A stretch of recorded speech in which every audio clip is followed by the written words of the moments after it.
오신 건 아니죠? 왜냐면 표정이 너무 어두운 상태로 지금 방송 처음이라 좀 긴장돼가지고 좀 차차 나아지겠죠? 네. 서울 같은 경우에는 대중교통을 하더라도 좀 시간이 많이 걸리고 자가를 하더라도 또 엄청나게 시간이 많이 걸리기 때문에 근데 저 여기도 차차로 왔거든요. 근데 시내 조금 밀리더라고요. 네.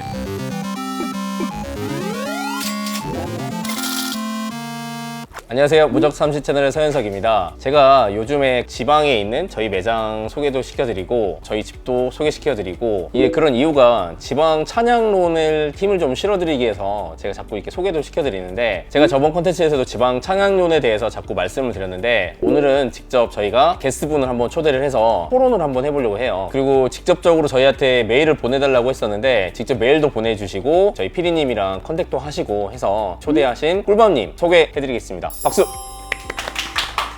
네, 안녕하세요. 서울에 살고 있는 30대 직장인 그 닉네임 꿀밤이라고 하고요. 무적30님 채널 보다가 콘텐츠 너무 좋고 궁금한 점도 좀 있어서 한번 출연하고 싶어서 메일을 좀 보냈었는데요. 감사하게도 또 수락해주셔서 오늘 이 자리에 참석하게 됐습니다. 싸우러 오신 건 아니죠? 왜냐면 표정이 너무 어두운 상태로 지금 방송 처음이라 좀 긴장돼가지고 좀 차차 나아지겠죠? 네. 자, 오늘은 그래서 제가 지방 찬양론 하는 그런 입장이고 꿀마님께서는 수도권 사는 게 좋다라는 그런 입장으로 말씀을 하실 거고 그리고 이런저런 부분에 대해서 질문 위주로 하고 제가 답변 위주로 할 건데 자 오늘 재밌게 한번 가시죠! 대표님 제가 지방 예찬론 그때 하신 거 최근 방송 봤었거든요. 다른 것도 공감되는 부분이 절반은 있었고 공감이 좀 안 되는 부분도 있었는데 그중에 조금 제가 가장 공감이 안 됐던 부분은 지방은 교통이 좀 불편하지 않나 그런 부분은 그럼 어떻게 지방 예찬론자 입장에서 어떻게 생각하시는지 한번 궁금하거든요. 서울 수도권 비교해서 교통 인프라 떨어진 거는 자명한 사실이기 때문에 우리가 좋다 이런 거는 말이 안 맞다라고 생각은 하고 거의 대부분 이제 수도권 사시는 분들보다 자가용 통학하시는 분들의 비율이 굉장히 높아요. 교통에 대해서 말씀을 드렸을 때는 대중교통에 대한 인프라에 대해서 말씀드리는 건 아니고 이동 간의 거리를 했을 때 시간에 대해서 제가 이제 말씀을 드린 거라고 지금 생각은 해요. 전체적인 대중교통의 인프라는 당연히 수도권이 훨씬 낫지만 저처럼 사업을 하거나 어느 정도 소득 수준이 있는 분들의 포커스를 맞춘다고 하면 자가가 있기 때문에 막힘 없이 그리고 제 시간 내에 여유롭게 갈 수 있는 그런 부분을 말씀을 드리는 거고 그리고 구독자님 분들께서 좀 오해를 하시는 그거가 있다고 생각은 해요. 아니 나는 대중교통 싸게 타고 있는데 왜 굳이 내가 차를 사서 이렇게 타야 되냐라고 이렇게 말씀하실 수도 있는데 그건 가치관의 차이라고 생각은 해요. 어떤 혹자는 금전적인 비용이나 위험성 때문에 대중교통을 이용할 수도 있고 자유롭게 움직일 수 있는 그런 가치에 더 중시했을 때 한쪽으로 말씀을 드린 거기 때문에 대중교통이 있고 없고의 문제에 대해서 제가 비겁하게 뭐 그때는 그랬고 지금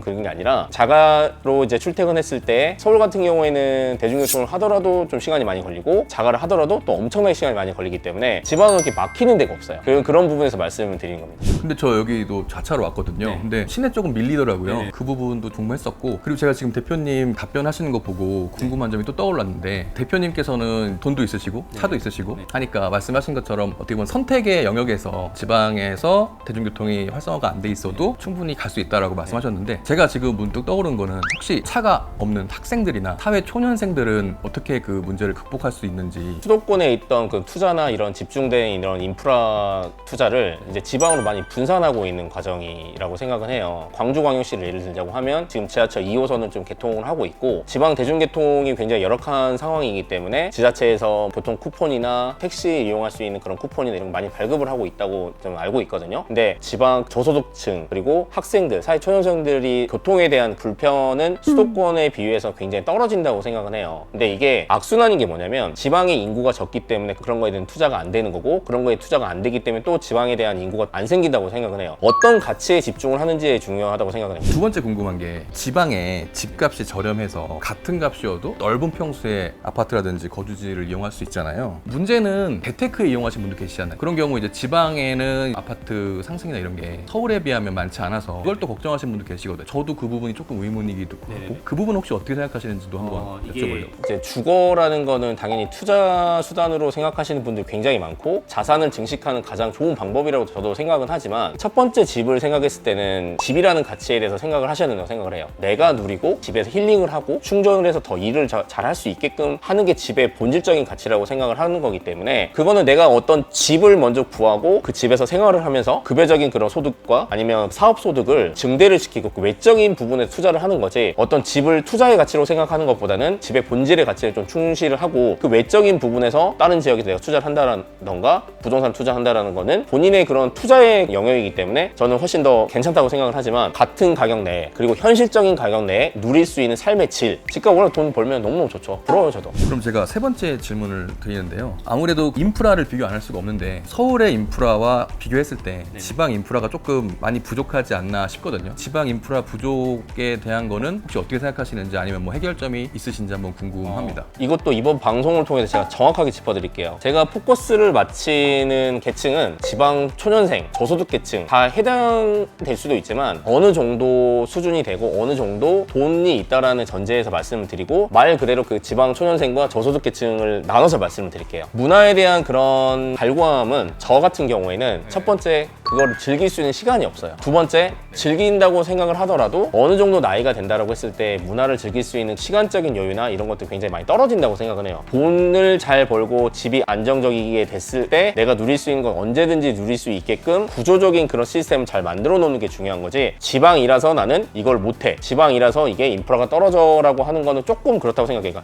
대표님 그럼 네 번째 마지막 질문 드리고 싶은 게 하나 있는데 지방에 살면은 결혼도 하고 자녀도 양육을 해야 되잖아요. 네네네. 그랬을 때 초등학교, 중학교, 고등학교, 이제 대학까지 가게 될 텐데 그랬을 때 지방에서 이제 교육 같은 문제는 아무래도 서울보다는 조금 뒤처지지 않나라는 고민을 좀 저도 해봤거든요. 보완되는 그런 제도가 다 있기는 하지만 제 친구들도 인서울대학을 가서도 적응을 잘 못한 케이스도 있었거든요. 그래서 그런 좀 근본적인 해결이나 대책 같은 거는 있으신지 궁금합니다. 며칠 전에 메가스터디 회장 손준 회장님 강연을 들은 적이 있어요. 공감되는 내용이 너무 많아가지고 간략하게 제가 갖고 있는 생각과 그쪽에 들었던 내용을 이제 결합해서 제가 설명을 해드릴게요. 저희 아이들이 나중에 성인이 됐을 때는 사회 전반적인 패러다임이 완전히 180도 바뀔 거라 생각을 하고 있어요. 그 이유가 뭐냐면 요즘에 그 인공지능 챗GPT 아시죠? 우리 아이들이 성장했을 때는 지금 단계보다 훨씬 더 진보된 AI가 그때는 사회 전반적으로 스마트폰이 자연스럽게 생각하는 것처럼 AI도 그렇게 될 거라고 생각은 해요. 그렇게 된다라고 하면 이제 의료적인 그런 것들이나 전문적인 것들 있잖아요. 법적인 그런 것들이 미래에서는 제 예상이지만 지금의 고소득이 아니라 일반적인 소득이 될 수 있고 최저시급을 받을 수 있는 직종이 될 수도 있다고 저는 생각을 하고 있기 때문에 저는 아이들의 교육관도 인간다움, 인간의 도덕성에 집중할 수 있는 교육이 나중에 우리 아이들이 컸을 때 더 낫지 않을까.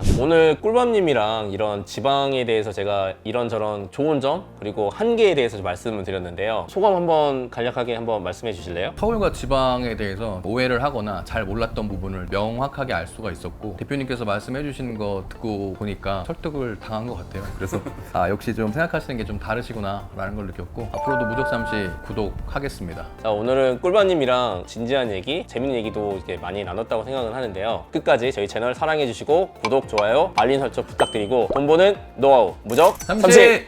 불만님 토론하러 오지는 않죠? 네네네. 좀 약간 너무 어색한가요? 강의 듣는 느낌이 근데 지금 말씀 너무 잘하셔서 귀에 쏙쏙 들어오네요. 네.